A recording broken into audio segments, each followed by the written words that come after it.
Bilo, viens dîner avec nous. Merci, monsieur Bali. S'il vous plaît, venez. Madame, viens là, appétit. Mais toi aussi, ne lui force pas à manger. D'accord. Découvrez Chef Aïda, la moutarde artisanale qui réveille vos papilles. Fabriquée avec des ingrédients sélectionnés, elle allie authenticité et saveur intense. Parfaite pour vos viandes, vos sauces ou même vos vinaigrettes. Madame, on doit coup d'état. On a un nom de Mihari, mais aussi qu'on y est défoulant.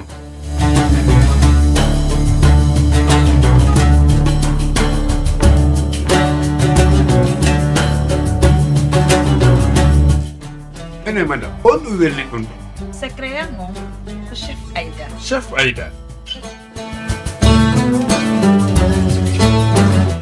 Chef Aïda, c'est la moutarde de qualité pour des repas qui font la différence. Chef Aïda, c'est bon pour la famille. Chef Aïda est disponible partout en Guinée et aussi en plusieurs gammes.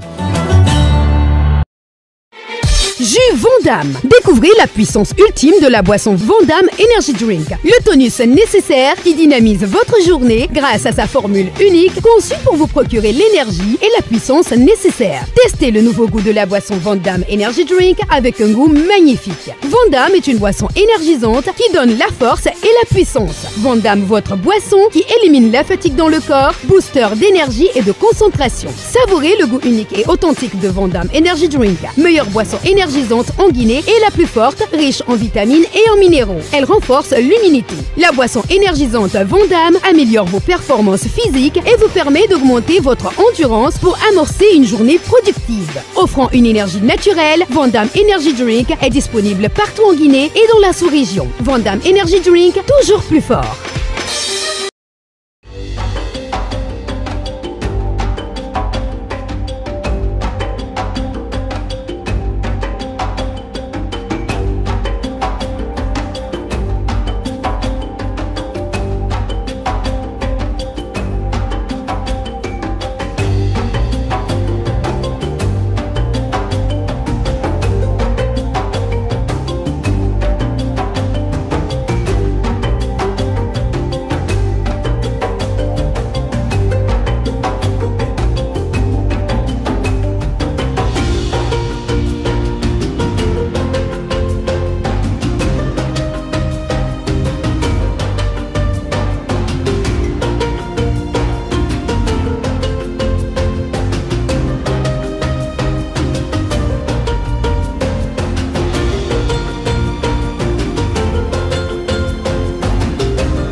Bonsoir à tous ceux qui nous suivent à l'instant même. Vous faites bien de nous rejoindre sur West Africa TV, la panafricaine des grands événements. Et vous connaissez parfaitement l'émission Star à Ligne. Et n'oubliez surtout pas, cette émission vous est offerte par les jus Vandame, des boissons énergétiques très très fortes. Où que vous soyez, restez donc scotchés, car ce soir, nous sommes, une fois de plus encore, dans l'émission Star à Ligne, mais vous savez, les cas diffèrent. Nous avons un invité très spécial pour votre émission Star à Ligne.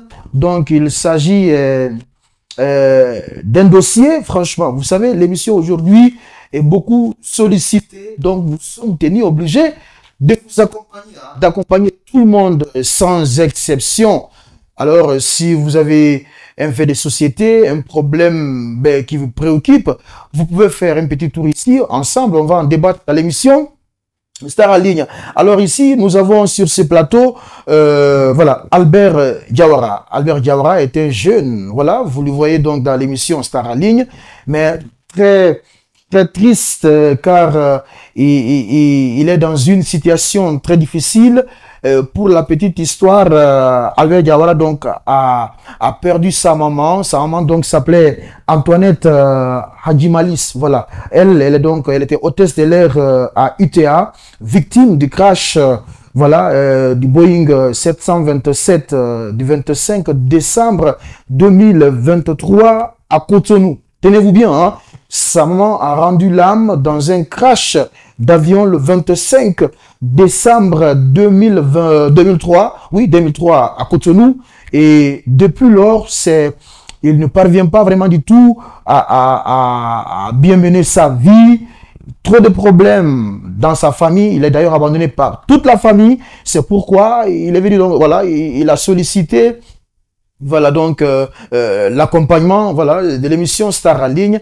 Il est donc présent ici rapidement. Albert, bonsoir. Bonsoir, monsieur Campbell. Ouais, tu vas bien, ça va, hein? Ça va, ça va. Voilà, sauf que tu n'es pas artiste, mais bon, c'est logique, on comprend. Alors, Albert, c'est quoi ton problème aujourd'hui? On sait tous que ta maman a rendu l'âme dans un crash d'avion en 2003, Oui. le 25 décembre, paix à son âme. Amen. Alors, oui, explique-nous aujourd'hui, quelle est ta préoccupation aujourd'hui? C'est quoi ton réel problème face à cette histoire? Bon, bonsoir, monsieur Campbell. Ouais, Le truc, c'est quoi? J'ai perdu ma mère dans le crash d'avion à Cotonou en 2003. ouais, À cette époque, j'étais encore gamin. d'accord. J'étais avec ma famille maternelle avec qui j'ai grandi à l'aéroport. D'accord. Donc, je suis resté à Voilà, un instant. La voici, voici sa photo. Voilà, c'est elle, voilà, c'est elle, Antoinette Adjimalis, voilà. Alors, c'est, voilà, vous voyez même l'image, hein. La régie, un instant, vous voyez l'image. Voilà, c'est elle qui a rendu l'âme dans le crash d'avion à Cotonou, le 25 décembre 2003. Ah ben, voilà. Alors, on continue avec, voilà, le vol en question, hein, lorsqu'il a fait le crash. Vous allez voir les images, voilà. Nous regardons ensemble les images. Vous-même, vous avez constaté. Autant pour moi, vous regardez, vous suivez donc les images en direct dans l'émission. Alors, voilà. Mais sauf que la régie, la dernière photo là, ne la montre pas d'abord. Hein, c'est juste, voilà, voilà. Donc, c'est un peu ça. Voilà. Vous êtes en direct de l'émission Star en ligne. Voici donc un peu les preuves de l'avion qui a fait donc le crash. Oui, vas-y. J'étais à l'aéroport avec ma famille maternelle. J'avais pour tuteur Bichard Cissé. D'accord. Donc, j'étais avec ses enfants et toute la famille là-bas. C'était une maison familiale. À l'aéroport, hein? À l'aéroport, oui. D'accord. Donc, je suis resté avec ses enfants. Tout à coup, avant que ses enfants ne voyagent, j'ai vu qu'ils sont partis à l'école française. À l'époque, tu avais quel âge? À l'époque, j'avais 6-7 ans. 7 ans. Oui. D'accord. Ils sont allés à l'école française. Et quand ils sont partis à l'école française, je suis toujours resté dans l'école que j'étais à Kumba Diawara. D'accord. Donc, je suis resté à Kumba Diawara. Et entre-temps, ses enfants sont partis à Paris. Et sa femme, presque tout le monde, D'accord. à Paris. On m'a laissé là. Donc, vu que j'étais seul maintenant dans la cour, on m'a amené vivre avec un des petits frères à ma mère. Vu que j'ai le même âge que lui, tout ça, il vivait à Yataya. Donc, je suis allé vivre à Yataya. Et je suis resté avec ceux-ci là-bas aussi, jusqu'à un moment donné, avant qu'ils nous voyagent, on a encore déménagé à l'aéroport, là où j'étais à l'aéroport. Donc on est resté encore à l'aéroport, ceux-ci aussi sont partis. Et ceux-ci, c'était le dernier petit frère de ma mère et ma grand-mère en question. D'accord. Et mon grand-père en question. Ouais. Donc dès qu'ils sont partis, j'ai aussi dit à mon grand-père que je veux voyager, que je veux partir, parce que je suis seul. Depuis que je me suis connu, avec les gens que j'étais, ils sont tous partis me laisser là seul. Donc j'étais dans la nuit. Donc quand j'ai dit à mon grand-père que je voulais voyager, déjà c'est quoi la base? Depuis que je demandais ma mère, parce que je demandais à chaque fois ma mère, on me dit que ma mère est à Dubaï. Un instant. À l'époque, quand tu demandais après ta maman, Oui. on te disait qu'elle était à Dubaï. À Dubaï. D'accord. Oui, parce que ma grand-mère m'a dit que c'était son pays, qu'elle aimait beaucoup Dubaï. D'accord. Et à chaque fois que je demandais à mon père, on me disait que mon père ne m'a jamais reconnu. Et ils t'ont fait croire que ton papa ne t'a pas reconnu. Exactement. D'accord. Qui n'a jamais voulu de moi comme fils. Mais attends, ce que tu racontes là, j'espère que c'est pas des fausses histoires. Non, mais C'est réel, hein. C'est le monde entier qui nous regarde, hein. c'est exactement passé comme ça. D'accord. Donc, quand on me disait que mon père ne m'a jamais reconnu, qu'il est une fois venu chez moi dire que je suis un bâtard, des trucs comme ça. Non, c'est bon. Donc, peut-être, Donc, moi, j'ai grandi avec cette idéologie. Un instant, tu disais, ton papa, ils t'ont dit quoi? Que mon père ne m'a jamais reconnu. Ok. Qu'il a toujours dit que ma mère a menti sur lui, que je suis pas son fils. Que je suis une erreur de sa part. D'accord. C'est toujours ce qu'on m'a fait savoir. D'accord. Donc, moi, j'avais cette haine contre mon père. Du moment où on m'a dit ça, je n'ai jamais essayé de le rencontrer. Mais comment j'ai su que ma mère est décédée, Une fois, j'ai demandé à ma grand-mère d'appeler ma mère. Parce qu'à chaque fois, on me disait que ma mère est à Dubaï. D'accord.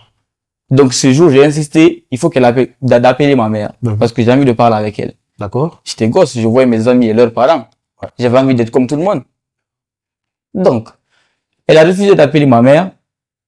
Ta grand-mère. Ma grand-mère, oui. Ok. Donc, je suis allé m'asseoir tout seul, triste.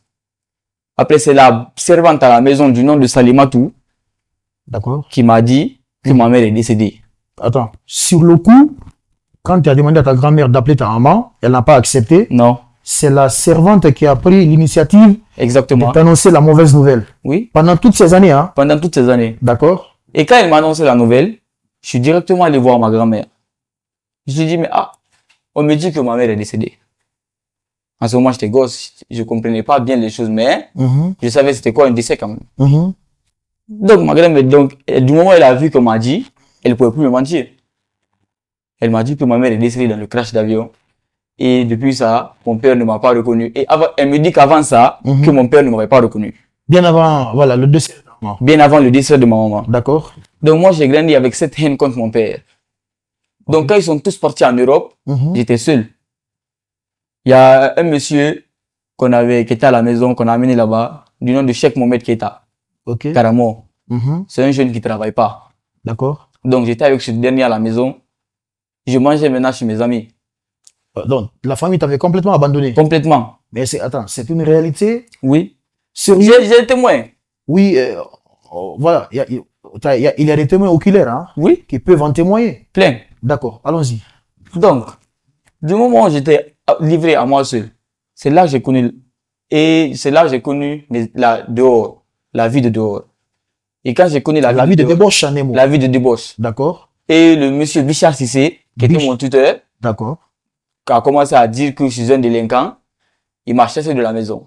Bichard Sissé. Oui, il m'a chassé de la maison. Mais il a été également le tuteur de ta maman, hein. Oui, Ok. c'était le tuteur de ma mère également. Ok.